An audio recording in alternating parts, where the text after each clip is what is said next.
சமீபத்தில் நடந்து முடிந்த சூப்பர் சிங்கர் ஜூனியர் நிகழ்ச்சியில் திவினேஷ் அவர்கள் தான் ஃபஸ்ட் ப்ரைஸ் வின் பண்ணியிருக்காரு அப்படின்றது நம்ம எல்லாருக்குமே தெரியும். இப்போது அவங்களுக்கு பார்த்திங்கன்னா என்ன இருக்குது அப்படின்னா, சிங்கர் ஸ்ரீனிவாஸ் அவர்கள் வாழ்த்துக்களை தெரிவித்ததோடு மட்டும் இல்லாமல் பல விஷயங்களை ஷேர் பண்ணியிருக்காரு. திவினேஷுக்கு ஒரு மிகப்பெரிய ஆசை இருந்திருக்கு. அது என்ன அப்படின்னு பார்த்தா, தன்னுடைய அப்பாவிற்கு ஒரு பால் வண்டி வாங்கி கொடுக்கணுன்றது தான். அதை இப்போ சிங்கர் ஸ்ரீனிவாஸ் அவர்கள் சேர்ந்து கூட உடன் இருக்கிறவங்க விஜய் அர்ச்சனா அப்படின்னு எல்லோருமே சேர்ந்து தான் அவருக்கு அந்த பால் வண்டியை வாங்கி கொடுத்துருக்குறாங்க. 10 லட்சம் ரூபாய் அவருக்கு பரிசாக கொடுக்கப்பட்டிருக்கு. இந்த சூழ்நிலையில் எப்பொழுதுமே திவினேஷ் அவர்கள் ஒரு விஷயத்தை மைண்டில் வச்சுக்கணும். அவர் ஜெயிச்சிருக்கிறாரு அப்படின்றத தாண்டி அவங்க குடும்பம் தான் ஜெயிச்சிருக்குன்னு சொல்லணும். அந்த அளவுக்கு அவங்களுடைய வேலைகளை எல்லாம் விட்டுட்டு அப்பா தம்பி அப்படின்னு கூட எல்லாருமே அவருக்கு சப்போர்ட் பண்ணியிருக்காங்க. அதனால் தன்னுடைய மிகப்பெரிய ஒரு அப்பாவித்தனம் தான் அவரை வின் பண்ண வச்சுருக்குன்னு சொல்லியிருக்காங்க. ஏன்னா டைட்டில் வின் பண்ணியிருக்காருன்றத அனௌன்ஸ் பண்ணதுமே நானா டைட்டில் வின்னர்னு ரொம்பவே அப்பாவி போல் தன்னுடைய ரியாக்ஷனை வெளிப்படுத்தியிருக்காரு.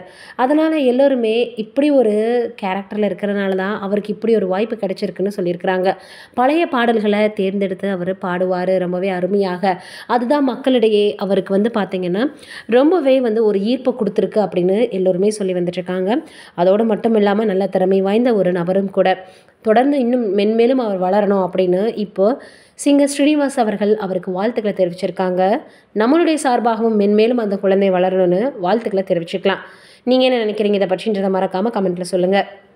இது ஒரு பக்கம் இருக்க, ஜெயம் ரவி அவர்கள் நடித்த திரைப்படம் தனி ஒருவன். அதில் ஜெயம் ரவி அவர்களுடைய நடிப்பையும் சரி, அதே போல் அரவிந்த் சாமி அவர்களுடைய நடிப்பையும் சரி நம்மளால் அவ்வளவு எளிதாக மறந்துவிட முடியாது.